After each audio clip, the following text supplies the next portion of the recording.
Assalamualaikum semuanya. Apa kabar kalian? Semoga dalam keadaan sehat dan dilancarkan rezekinya oleh Allah. Amin ya robbal alamin. Pada suatu hari, Abu Nawas sedang duduk santai di sebuah warung kopi, menikmati secangkir teh panas sambil merenung tentang kehidupan. Tiba-tiba seorang pemuda mendekatinya dengan wajah penuh semangat. "Abu Nawas, aku dengar kau sangat pandai dalam berdebat. Bisakah kau bantu aku dalam suatu hal?"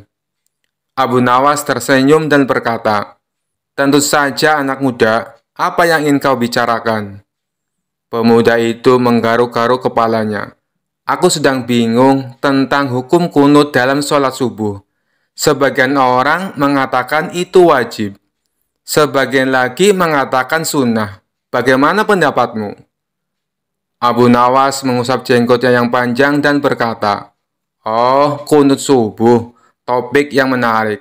Baiklah, mari kita berdebat tentang itu." Abu Nawas berdiri dan mulai berjalan ke tengah warung. Semua orang di warung mulai memperhatikan mereka dengan penasaran.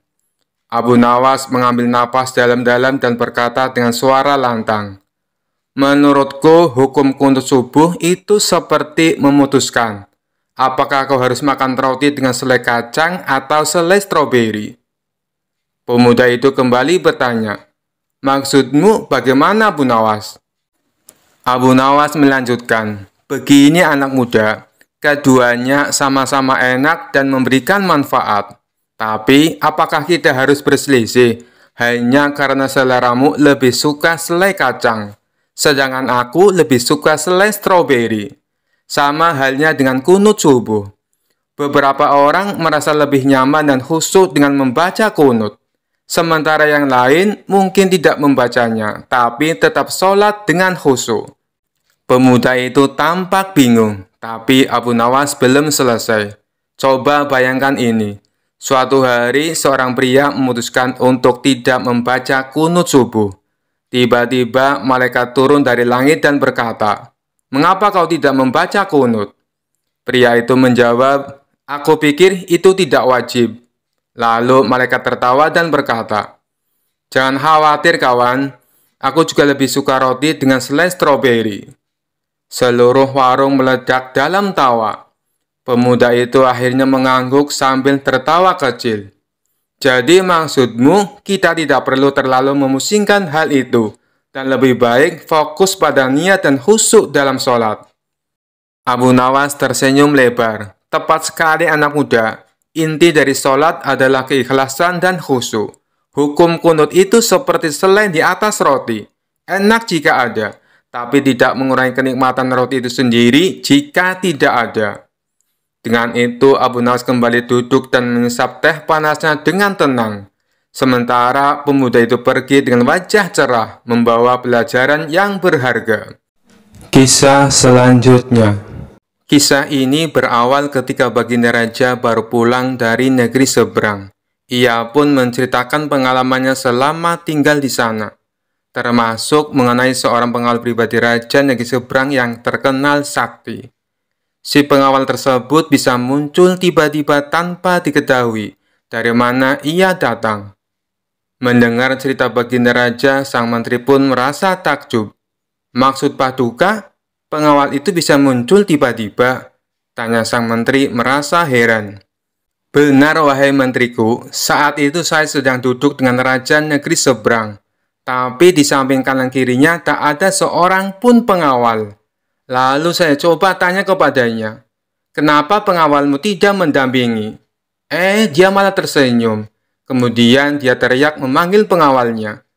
Tiba-tiba di hadapan kami sudah berdiri seorang pengawal, yang entah datangnya dari mana," kata Baginda Raja menjelaskan. "Bisa jadi pengawal tersebut sebenarnya adalah jin Paduka," timpal sang menteri. "Mungkin juga bisa jadi dia adalah jin," balas Baginda Raja. Setelah mendengar cerita tersebut, sang menteri muncul ide akan sebuah tantangan. Kemudian ia mengungkapkan idenya tersebut kepada Baginda Raja. Paduka yang mulia, bukankah selama ini tantangan Paduka selalu berhasil dikalahkan Abu Nawas? Bagaimana kalau Abu Nawas ditantang seperti pengawal sakti itu? Kata sang menteri mengusulkan. Tantangan? Tantangan apa? Aku belum paham dengan maksudmu, tanya Baginda Raja bingung. Begini Paduka, Abu Nawas kita tantang hadir di depan Paduka. Tapi tidak boleh dengan jalan kaki, tidak boleh berkendaraan, dan tidak boleh kelihatan. Dia harus datang tiba-tiba seperti pengawal itu, kata sang menteri menjelaskan. Bagus sekali ide kamu, saya setuju. Kali ini Abu Nawas pasti akan kalah, balas Baginda Raja kegirangan. Tanpa membuang-buang waktu, Baginda Raja langsung memerintahkan beberapa pengawal untuk memanggil Abu Nawas. Singkat cerita, datanglah Abu Nawas menghadap Baginda Raja. Wahai Abu Nawas, apakah kamu masih berani menerima tantanganku? Tanya Baginda Raja. Tentu saja saya berani Paduka. Tapi saya perlu tahu apa nilainya kalau saya berhasil, kata Abu Nawas balik bertanya. Karena tantangan ini sangat sulit dan mustahil, hadiahnya akan aku tambah menjadi 1000 dinar. Tapi bila kamu gagal, sebagai hukumannya, kamu harus memandikan kuda-kuda istana selama sebulan. Dan semua hadiah yang selama ini aku berikan harus kamu kembalikan. Karena hadiah tersebut akan aku serahkan kepada menteriku. Sebab dialah yang punya ide tantangan ini. Apa kamu bersedia? Tanya Baginda Raja kembali. Mendengar hadiah yang begitu besar, spontan Abu Nawas langsung tergiur. Baik Paduka yang mulia, saya sangat bersedia, sahut Abu Nawas dengan muka berseri-seri. Kemudian Baginda Raja memberitahu tantangan yang akan ia berikan. Besok kamu harus ada di sini persis seperti sekarang ini. Berdiri tepat di hadapanku. Tapi ada syaratnya. Kamu ke sini tidak boleh berjalan kaki, tidak boleh naik kendaraan, dan tidak boleh terlihat oleh siapapun. Pokoknya tahu-tahu kamu sudah ada di sini, jelas Baginda Raja.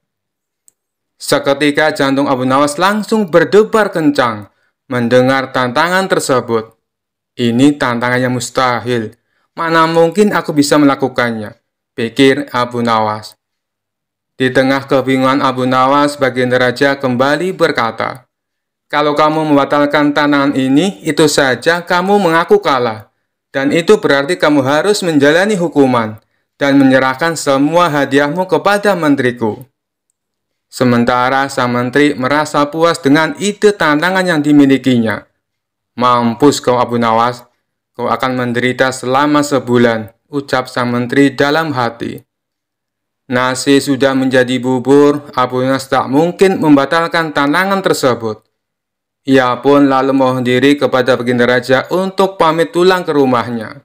Setibanya di rumah, Abu Nawas duduk di teras rumah sambil memutar otaknya. Ia terus memikirkan cara agar terlepas dari hukuman. Namun sampai waktu menjelang sore, ia tak juga menemukan solusinya.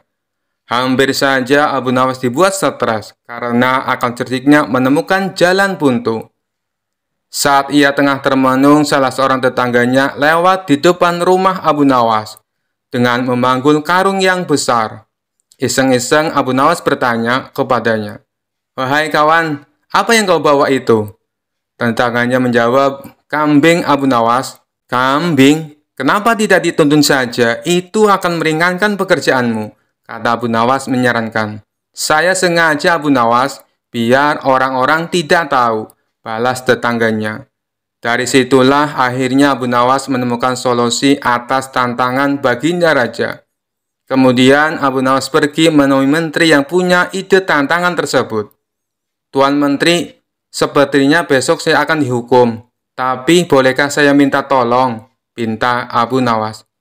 "Minta tolong apa?" tanya sang menteri. "Besok ambillah karung yang ada di rumahku dan bawalah ke hadapan Baginda Raja," ucap Abu Nawas. "Apa isi karung itu?" tanya sang menteri kembali. "Isinya semua hadiah dari Baginda Raja. Selama ini aku kumpulkan di dalam karung tersebut. Bukankah nantinya juga akan jadi milikmu?" ujar Abu Nawas. Oh, baiklah Abu Nawas, saya siap, balas sang menteri. Esok paginya sang menteri menuju rumah Abu Nawas. Sesampainya di sana, ia hanya menjumpai istrinya. Mana Abu Nawas? Tanya sang menteri. Abu Nawas sudah berangkat ke istana, jawab istri Abu Nawas. Kemudian istri Abu Nawas menunjukkan karung yang akan dibawa oleh Tuan Menteri. Dengan hati gembira, sang menteri memanggulkan tersebut sampai ke istana. Meskipun terik matahari sangat panas tak membuat sang menteri merasa letih, karena rasa letihnya terobati dengan hadiah yang akan ia dapatkan. Setelah sang menteri tiba di istana, ia pun segera menghadap Baginda Raja. Apa yang kau bawa itu? Dan mana Abu Nawas? Tanya Baginda Raja. Bukannya Abu Nawas sudah ke sini? Kata istrinya, ia sudah berangkat dari pagi Paduka. Dan karung ini adalah semua hadiah yang Abu Nawas kumpulkan, jawab sang menteri. Mana? Sampai saat ini Abu Nawas belum kelihatan. Ya, sudahlah, kita tunggu saja. Sekarang, buka ikatan tali karung itu. Aku ingin melihat isinya. Sang menteri pun langsung membuka ikatan tali karung tersebut. Ketika karung itu terbuka, tiba-tiba muncul Abu Nawas dari dalam karung. Hamba sudah di sini Paduka, seperti yang Paduka inginkan. Tidak berjalan kaki, tidak berkendaraan, dan tidak diketahui oleh siapapun, ucap Abu Nawas. Sontak Baginda Raja dan sang menteri terkejut dibuatnya. Baginda Raja pun langsung tertawa terpinggal-pinggal dengan tingkah Abu Nawas ini. Kamu memang cerdik Abu Nawas, puji Baginda Raja sambil terus tertawa. Sementara sang menteri yang punya ide tantangan ini malah mendapatkan sial. Ia bukan hanya gagal mendapatkan hadiah, tapi tanpa ia sadari, ia malah membantu Abu Nawas dalam menjalankan tantangannya. Kisah selanjutnya. Abu Nawas mendengar kota Baghdad gempar mengenai adanya seseorang yang mengaku sebagai peramal sakti.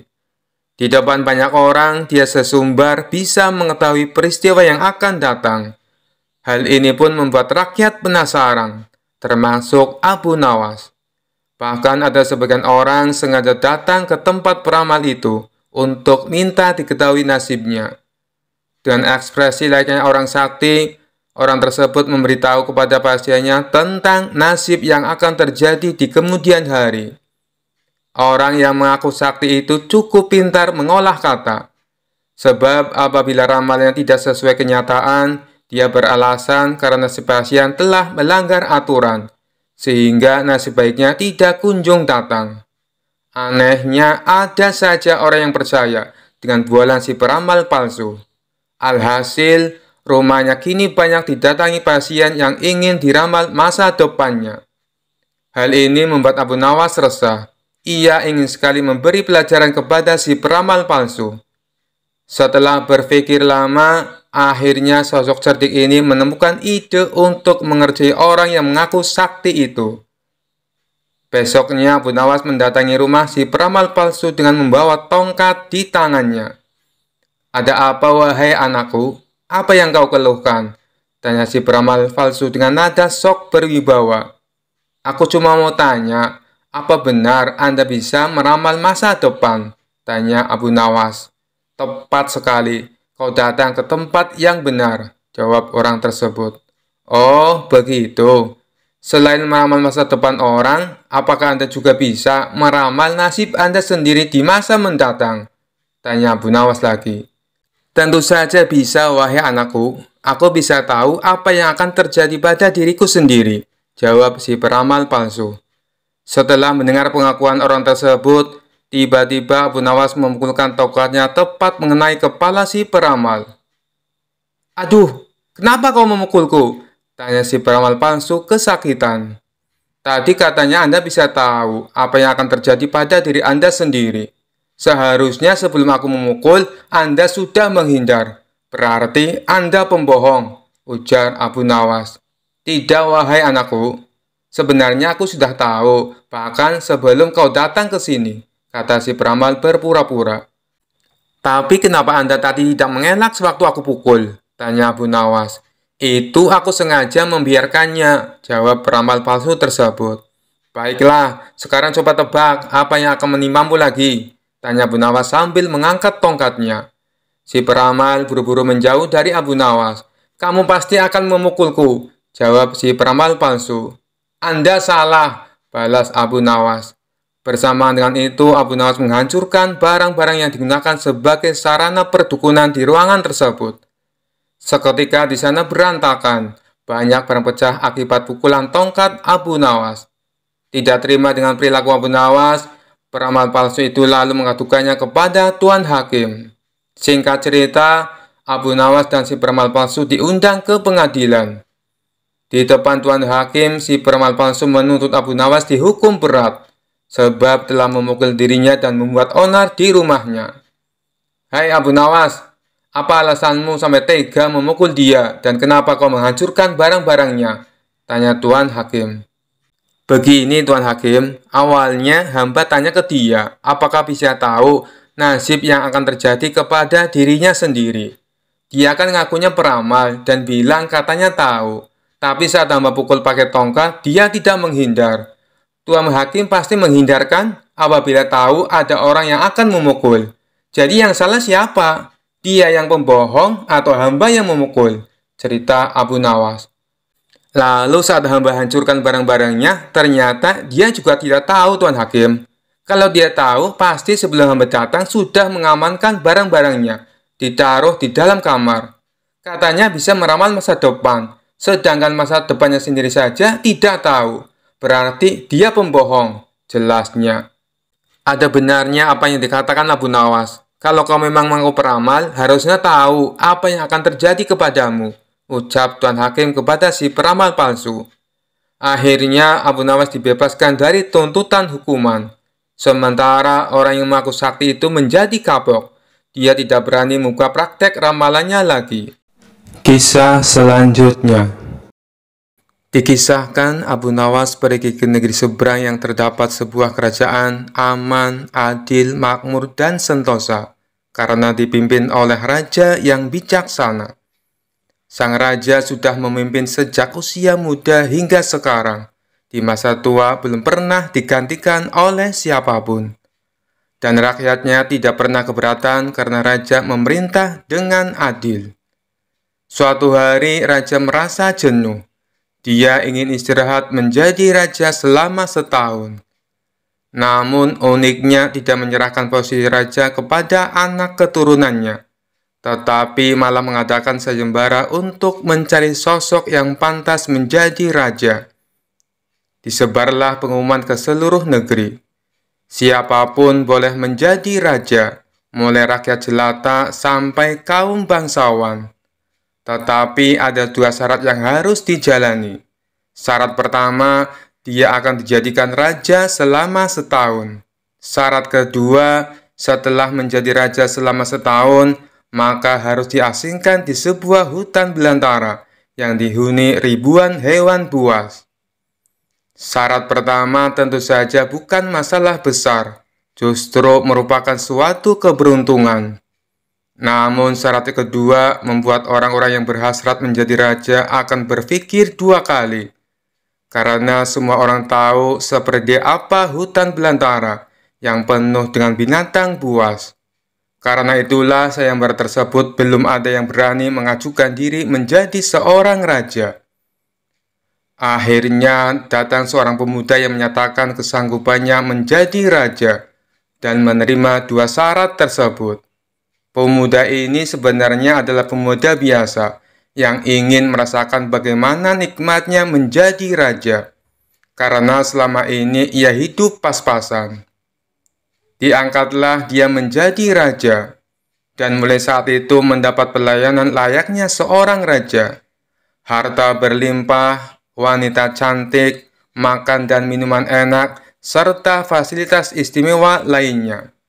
Tapi sayang, ternyata ketakutannya akan kematian membuatnya tidak bisa menikmati semua itu. 3 bulan pertama, dia mulai gelisah, karena umurnya tinggal 9 bulan lagi. 3 bulan kedua, ia makin tidak tenang makan, tidur pun tidak nyenyak. 3 bulan ketiga, dia mulai menyesali keputusannya menjadi raja. 3 bulan terakhir, si pemuda makin stres berat. karena hidupnya tinggal beberapa bulan lagi, dan kesenangan yang dicari selama ini tidak bisa dirasakan. Ketika masa jabatan sebagai raja sudah berakhir, lalu dibuanglah dia ke hutan belantara. Tidak butuh waktu lama, terdengar kabar ke seluruh negeri jika pemuda itu tewas dimakan binatang buas. Adanya peristiwa tersebut membuat orang-orang kian enggan melamar menjadi raja. Tapi ternyata masih saja ada pemuda lain yang ingin melamar menjadi raja. Diangkatlah pemuda kedua ini menjadi seorang raja. 3 bulan pertama menjadi raja, ia puas-puaskan berpesta, karena sadar hidupnya tidak akan lama lagi. 3 bulan kedua dan berikutnya, hari-harinya ia habiskan dengan foya-foya dan pesta pora. Bulan berganti bulan, pestanya makin gila-gilaan. Ia sudah tidak peduli lagi pada apapun. Dia hanya ingin bersenang-senang sebelum mati setelah jabatannya sebagai raja berakhir. Lalu dibuanglah dia ke hutan belantara. Tidak berapa lama terdengar kabar bahwa si pemuda kedua tewas diterkam singa. Tubuhnya dicabik-cabik dan jadi rebutan para singa. Peristiwa ini membuat banyak orang melupakan mimpi menjadi seorang raja. Mereka masih penasaran apakah masih ada orang yang cukup bodoh untuk melamar menjadi raja. Suatu hari Abu Nawas mampir ke negeri tersebut dengan tujuan menemui sahabat lamanya yang kebetulan merupakan penduduk di sana.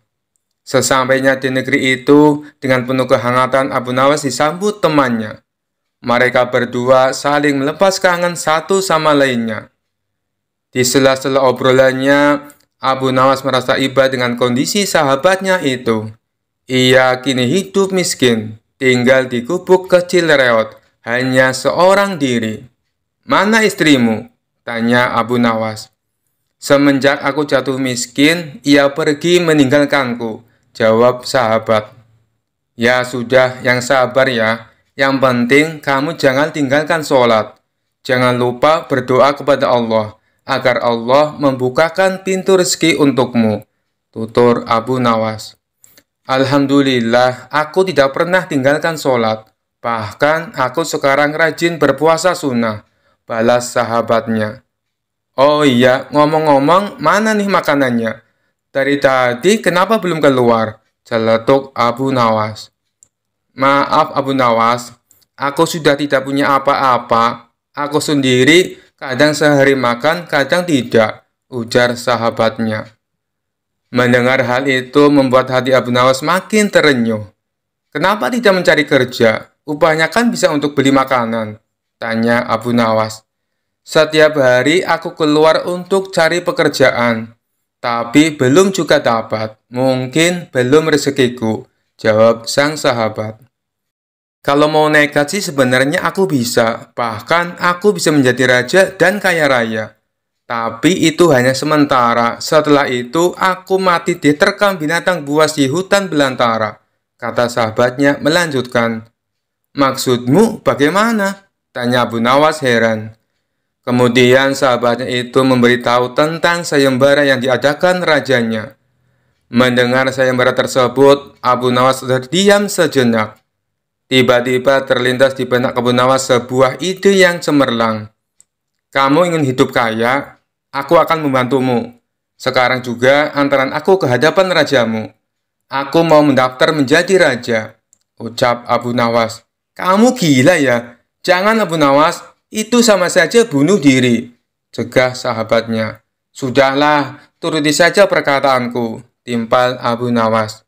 Maka diantaralah Abu Nawas ke istana untuk menemui sang raja. "Ada perlu apa kalian datang kemari?" tanya sang raja.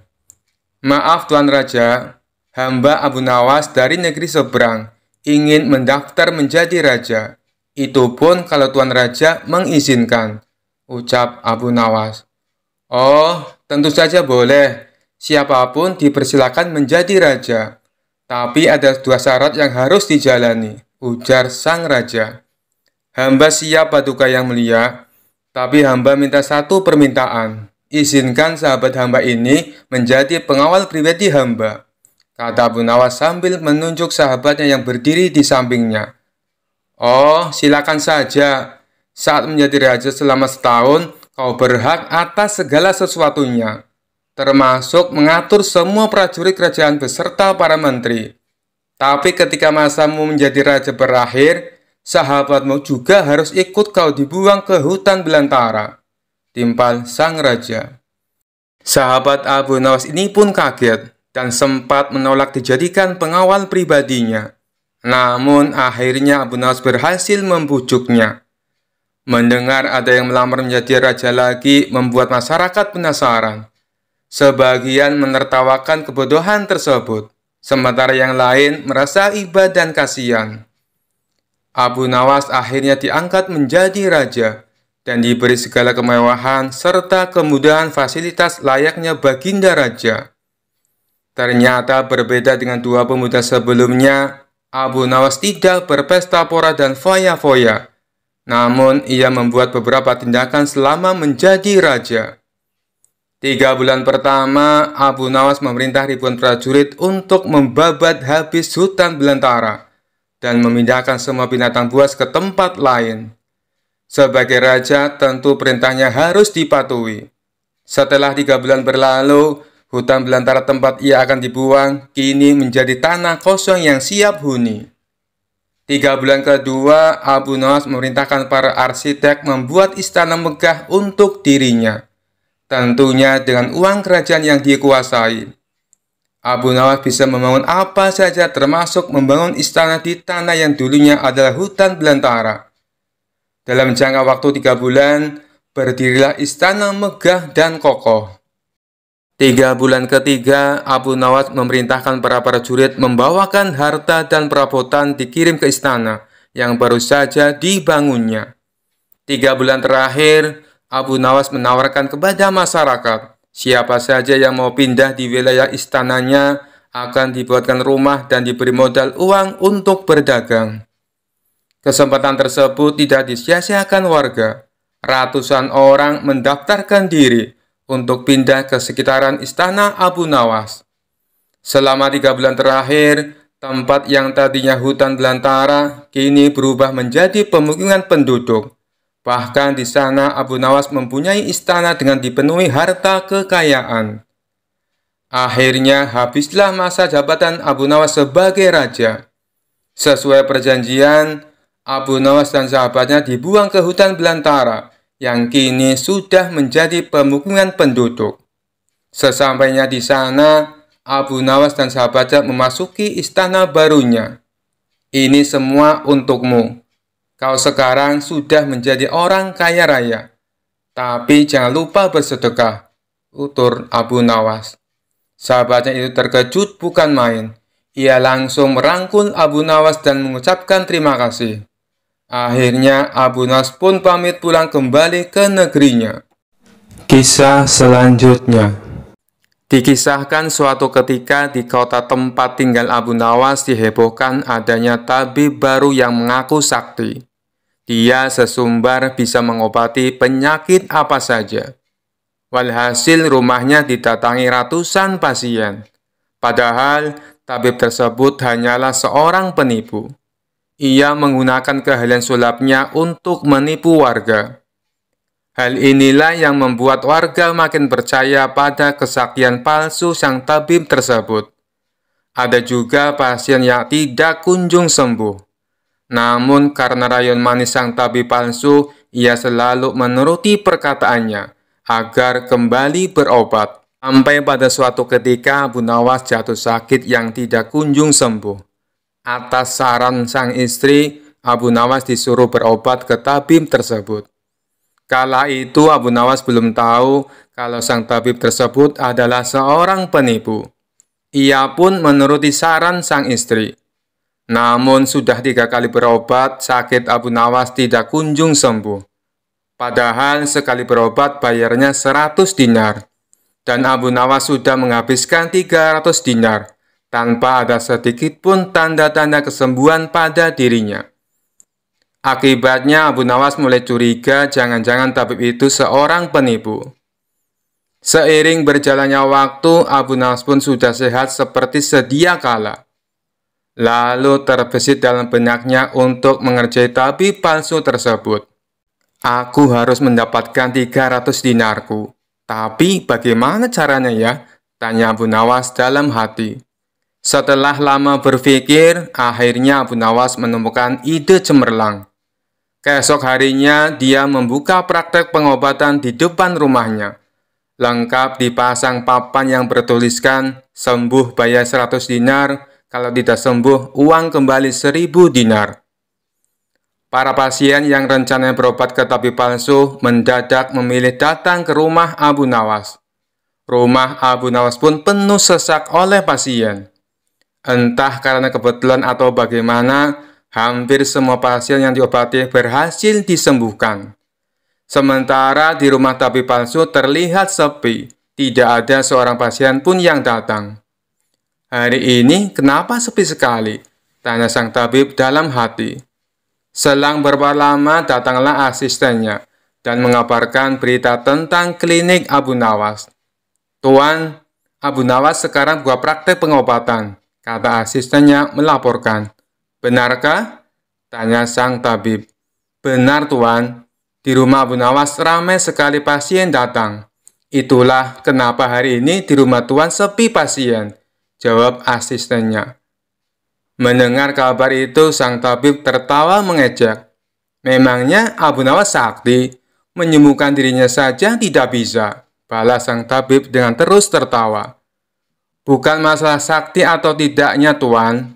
Tapi di depan rumah Abu Nawas terpajang papan yang bertuliskan sembuh bayar 100 dinar.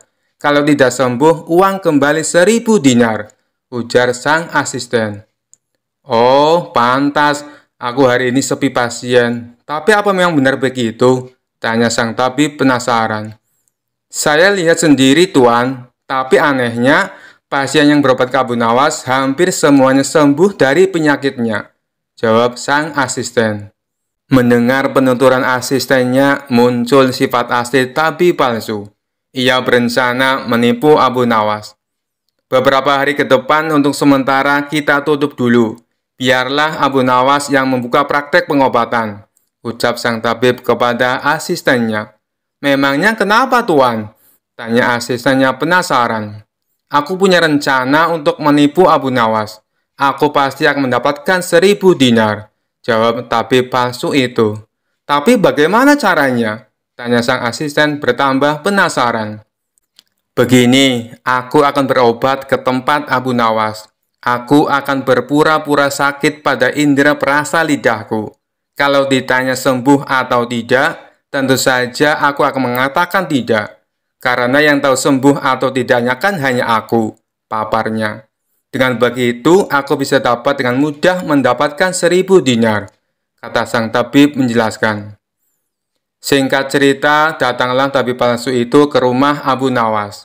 Hai Abu Nawas, aku ingin berobat kepadamu, kata sang tabib. Bukankah kau seorang tabib? Kenapa malah berobat kemari? Tanya Abu Nawas. Iya benar, tapi di tempatku tidak ada obatnya, makanya aku datang ke sini, jawab sang tabib. Memangnya kamu sakit apa? Tanya Abu Nawas lagi. Begini Abu Nawas, entah kenapa lidahku mati rasa. Aku tidak bisa merasakan apa-apa, kata sang tabib berpura-pura mengeluh. Tapi Abu Nawas menangkap firasat kurang baik. Ia yakin kalau tabib palsu itu hendak menipunya. Aku tidak akan tertipu untuk yang kedua kalinya. Justru kedatanganmu sudah aku tunggu-tunggu, ucap Abu Nawas dalam hati. Lalu Abu Nawas menyuruh sang tabib untuk menunggunya di ruang pengobatan. Abu Nawas segera memeras buah jeruk yang sangat asam dan menuangnya ke dalam gelas. Lalu gelas tersebut diberikan kepada sang tabib. Ini obatnya sudah jadi, minumlah, ucap Abu Nawas. Ketika sang tabib meminumnya, mukanya mendadak berkerut menahan rasa kecut. Kamu menipuku ya? Ini bukan obat, tapi air jeruk yang sangat kecut, kata sang tabib emosi.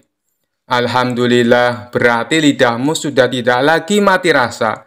Sekarang bayar ongkos berobatnya, pinta Abu Nawas. Waduh, aku keceplosan, gagal rencanaku, pikir sang tabib palsu. Ia pun terpaksa memberikan uang 100 dinar kepada Abu Nawas. Tapi sang tabib tidak putus asa. Ia terus berusaha agar bisa mendapatkan 1.000 dinar. Hari berikutnya, ia kembali mendatangi Abu Nawas. "Hei Abu Nawas, aku mau berobat lagi," kata sang tabib palsu. "Oh, silahkan. Apa lidahmu masih mati rasa?" tanya Abu Nawas meledek. "Bukan, kali ini penyakitnya berbeda," jawab sang tabib. "Luar biasa, ternyata kamu punya banyak stok penyakit. Kali ini apa penyakitnya?" tanya Abu Nawas lagi. "Aku hilang ingatan Abu Nawas," jawab tabib palsu itu. "Apakah kamu kesandung kasus korupsi, makanya hilang ingatan?" tanya Abu Nawas. "Enak saja, memangnya aku pejabat?" jawab tabib dengan nada protes. "Baiklah, kamu tunggu di sini sebentar, aku akan mengambilkan obatnya," ucap Abu Nawas. Tidak berapa lama, Abu Nawas kembali menemui sang tabib palsu. "Ini obatnya, silakan diminum," kata Abu Nawas sambil memberikan gelasnya. "Aku tidak mau minumnya Abu Nawas," ujar sang tabib. "Loh, memangnya kenapa? Katanya pengen sembuh," ucap Abu Nawas. "Ini kan perasaan air jeruk seperti kemarin. Aku tidak mau," kata sang tabib menolak. "Alhamdulillah, tanpa meminumnya pun kamu sudah sembuh. Sini bayar 100 dinar, pinta Abu Nawas lagi. "Sudah sembuh? Sembuh apanya? Kamu jangan mengada-ada Abu Nawas," protes sang tabib.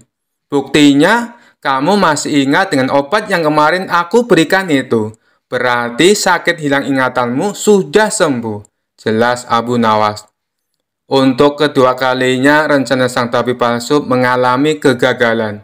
Mau tidak mau, ia harus memberikan uang kepada Abu Nawas. Kurang ajar.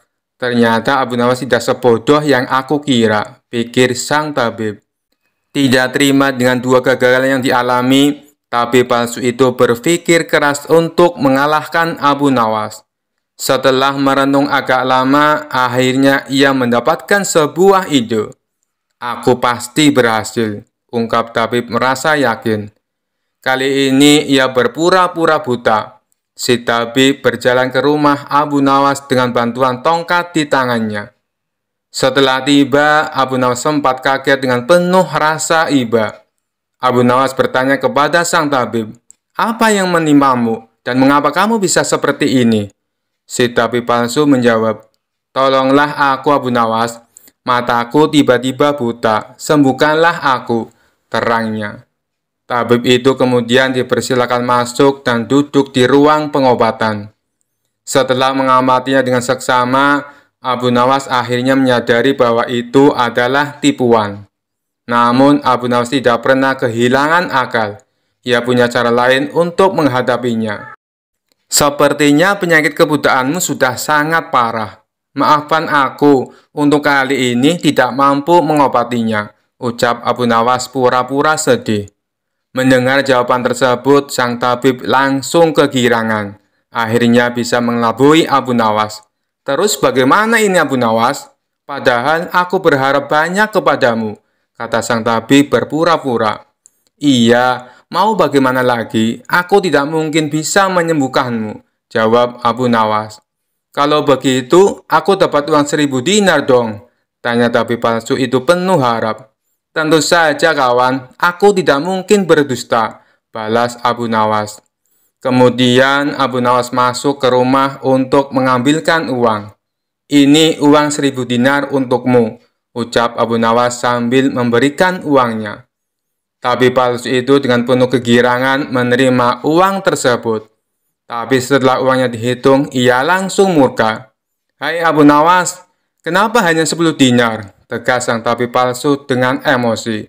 "Dari mana kamu tahu kalau jumlahnya hanya 10 dinar? Tanya balik Abu Nawas. "Uangnya memang ada 10, tapi pecahan 1 dinar, bukan 100 dinar. Memangnya aku buta, Pak?" balas tabib tambah emosi. "Alhamdulillah, sekarang kamu sudah sembuh," kata Abu Nawas sambil mengambil kembali uangnya. "Maksudmu apa Abu Nawas? Kenapa uangnya diambil lagi?" tanya si tabib kebingungan. Loh, kamu kan sudah sembuh. Sini bayar 100 dinar, pinta Abu Nawas. Sembuh apanya? Kamu jangan mengada-ada, Abu Nawas, protes si tabib palsu. Bukankah kamu kesini katanya mengalami kebutaan, tapi kamu bisa membedakan mana pecahan 1 dinar dan mana pecahan 100 dinar. Berarti matamu sudah bisa melihat, jelas Abu Nawas. Tabib palsu itu tidak bisa berkata apa-apa. Ia pun terpaksa memberikan uang 100 dinar kepada Abu Nawas dan pergi dengan perasaan kecewa. Aku kapok berurusan dengan Abu Nawas, ucap si tabib palsu. Sementara Abu Nawas berhasil mendapatkan kembali 300 dinarnya yang pernah diberikan kepada sang tabib. Sekian dulu perjumpaan kita kali ini. Sampai bertemu lagi di kisah-kisah selanjutnya. Terima kasih yang sudah subscribe dan setia menonton channel ini. Wassalamualaikum warahmatullahi wabarakatuh.